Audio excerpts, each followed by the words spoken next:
Welcome back to Blast Guys Reviews. This review, we're going to be taking a look at Hasbro Pulse exclusive 2-pack of the Cobra Officer and Cobra Trooper vintage style O-ring figures. I'm not sure if they're calling these retro figures or not, but this is the box that they come in. This is basically the front. You can see everything. The bottom, top, and the sides and the back is just a cardboard box. There's nothing really to see. With that being said, let's go ahead and get these guys out of the packaging, out of the brown box, and see what the inner packaging looks like. So here's the inner box artwork. It's a very tall box. It's hard to get in the frame without changing the format. There's not much to see there on the bottom except for that little locker. We'll get to that here in a second. But there's the artwork of the officer and the trooper. The packaging looks really nice. We have the G.I.JOE, a Real American Hero logo at the top.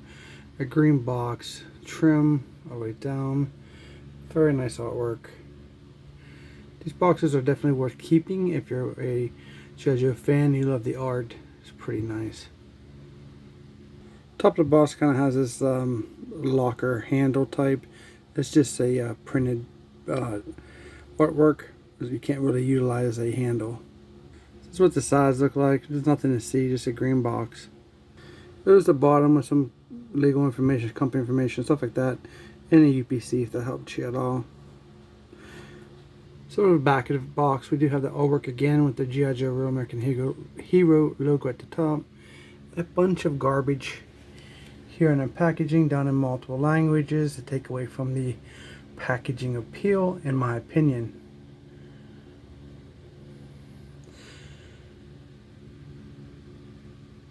I really think if they're going to go for the artwork selling point, I think they need to get rid of this stuff and just put it on a piece of paper inside, and that way the carded community that likes to keep their stuff packaging can enjoy more of the artwork and a bunch of this stuff like that no one really cares about, be honest with you. Okay, so here we have the two figures. We'll take a look at the officer first. These are unpunched cards, which makes it really nice if you're a card collector. The Real American Hero logo at the top. Then we have the Cobra the Enemy classic logo. Nice artwork. Here's the figure inside the clamshell. We have the old school Hasbro logo there. Got my finger in the way. Trying to hold this camera because of the size of this packaging. You do get like an AK-47 with the officer. Okay, let's take a look at the trooper. Punch card, same Cobra the Enemy logo. We have the red insignia on the troopers. Looks like he has like a Dragunov sniper rifle. Pretty much the same as the others. Packaging of the officer.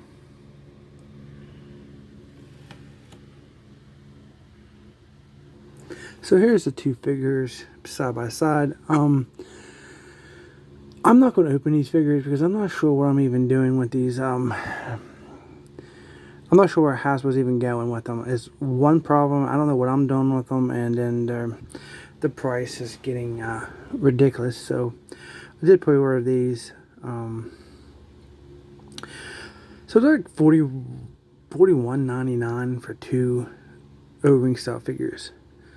And for me, in my opinion, that's expensive. When you can get like, they have their Star Wars 4-packs that they're like $44.99, so you get 4 figures. I think these are highly overpriced. So I don't know. I have the Storm Shadow and Snake Eyes. I did a review for those. I'm not sure if right now I am keeping these on the card because if anything, I could just put them on my wall if I'm not going to open them. Kind of hauling out. For another thing, I want to see where they're going with this. Are they going to produce maybe, you know, a handful of figures and stop doing it? I don't know how the sales are. I know the Storm Shadow and Snake Eyes have been sold out, but it doesn't look like they're selling as fast as the classified figures. So I'm not sure what Hasbro's thoughts are. We do have the Sky Striker coming in HasLab next year. If you back that, they just announced the Stinger which came with the O-ring style Stinger driver, which is great, but they wanted like $33.99 for it, and I do love my vintage figures, so I went ahead and got 2, which was the limit. You only allowed 2, and I think the pre-order sold out, so those went pretty fast. So, and Stinger is one of my favorite vehicles. I have a couple of Stingers, but don't have that many, so got me 2 more because the opportunity was there. I mean, that should have been a $24.99 vehicle, in my opinion, but ended up being $33.99 each, plus, you know, they're charging shipping and tax, so it ended up being like almost like 80 bucks, I think the pre-order was, for 2 Stingers, which is extremely high. But I went and got those. They do have a Duke and a Cobra Commander is the next 2, and I think 41 or 42.99 for those. So you're paying like just over 20 bucks for an O-ring figure. I mean, that's almost a cost of an Flint classified figure, because that's kind of one that's not really you know, sought after right now. Obviously there's classified figures about $25 now, but I'm not sure. Like I said, I'm not sure what I'm going with, but I wanted to do a review on these and take a look at the packaging. And I don't know about the materials. They kind of look different to me. They look a little off. They said they used a food grade O-ring material for the O-ring, basically, and it's supposed to be more durable. The plastic looks weird to me. I'm not sure what I'm doing.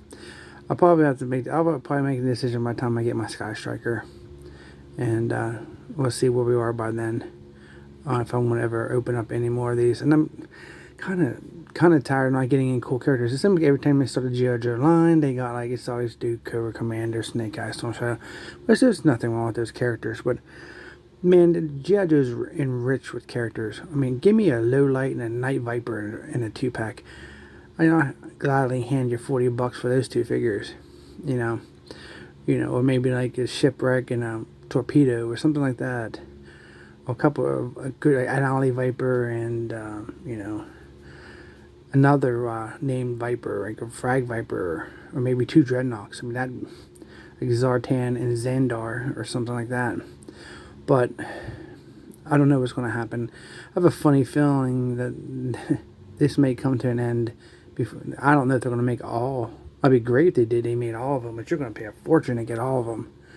But that's my thoughts on this line. So I'm a little in between. So let's take a look at the quality here. And that's another thing too. If you're a card collector, this is Hasbro Vintage Collections recent trash cards. Very, very thin. Going to be very difficult to keep mint. As you can see already outside the box, it's warped. So yeah, they're both like that. So here's a look at the file cards, which is another problem I have. These are garbage in my opinion. You got, basically this is the only English here, and then you have multiple languages throughout. These are a disgrace in my opinion. This is a Cobra officer file card. If you want to pause and read that, you can. And over here we have the Cobra Trooper. Pause and read that. And then again on the card we have the cross sell. You can see that the Duke and Cobra Commander, which is next, and that's on both cards, is the same. And then you got this garbage again. If you ever bought any Star Wars vintage figures, they actually had this on a little piece of paper inside the figures, which just makes it like unnecessary here to be on the card to make them ugly like that. So just my opinion on this this line so far. So if you guys pick these up at all, there's only 2 sets and then one on pre-order. You always want to check the bottom here. This is what they're calling like a foot locker. You're going to want to be careful because there's additional weapons in there. And we'll go ahead and take a look at that and see what that looks like. The best way to do this without damaging the box is trying to cut this tape and try to get this piece right here to let go of that tab. As you can see, it's kind of stuck. I did cut one side of this for the video. Might be this one. Yeah. And then you can get 2 little pieces of paper. So if you're unaware, Hasbro is kind of moving more towards being more green, getting rid of plastic, like the plastic bubbles, for example, and then printing in the weapons in these little pieces of paper here, tissue paper. So they're throwing the extra accessories in the bottom here instead of putting it in the car, which probably should do that. You do get a lot, actually, from what I can tell here. So you get an old school stand. You get this very large machine gun with a bipod on it, which is movable.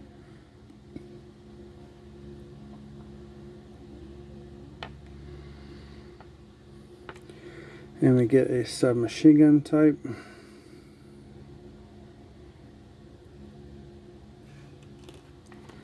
Then we get a little submachine gun.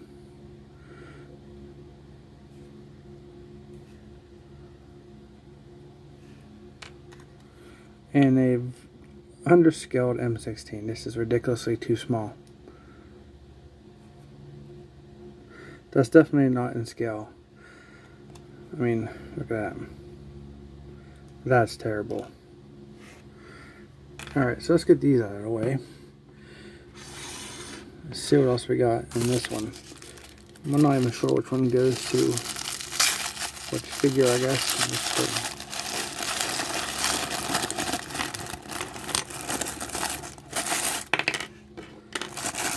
I almost tossed that one. Got that rocket launcher. Nothing in there, I guess. So we have this mustard color grenade launcher, rocket launcher. Some good sculpting in it.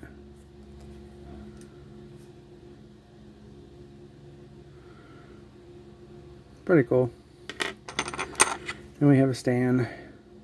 Old school vintage stands. And then we have a mortar. Stands by itself. And then we have the this is called a bipod. I'm not sure if that's right or not, but and see, it connects maybe here, if I remember correctly, in these old style figure. And then you can have some artillery coming towards the Joes to cover their troops, you know, maybe in the field for Cobra. Lay down a barrage of fire. And then this is the handle. Once you have this on, you can fold that up and you can carry this from your trooper. Pretty nice for being a, you know, vintage style design. So one of these guys get the rocket launchers and the mortar, and the other one gets all the guns. So yeah, but I'm still not sure if that justifies the price of these figures. I really wish they'd have had them on the card, somewhere inside the card there, but unfortunately they don't. So let me know what you guys think. Are you guys picking these up? What do you think about the price? Does it bother you? Yeah, I'm a diehard G.I. Joe fan, and man, it's really hard sometimes to turn things down, especially, I mean, if there was like a figure, like a Beachhead is my favorite Joe. I'd gladly probably throw down the $20 for a vintage figure, you know, re-release like in this style, not a vintage figure. I know that costs more, but talk about like they released it like this with another character, you know, just to get the Beachhead figure. I'd probably do that, but that's probably not the best practice. But yeah, I think some of us are in that boat to where it's like we just want to have our G.I. Joe figures, but I think they were being price gouged by Hasbro, and they're using the world scenario right now as an issue to as a money grab. But that's my opinion. Let me know what you guys think. I'm interested in what you guys think about the pricing. We can talk about, you know, the vintage or the classified if you like. And don't forget about the Stinger. you guys think about that price? $33.99 for a vintage style 1/18 scale O-ring style Stinger and Stinger driver. Please like, share, and subscribe. Comment down below. Like I said, if you have any questions or comments, I'd like to hear them. Hope you guys enjoyed this video, and we'll see you in the next review. Thanks for watching.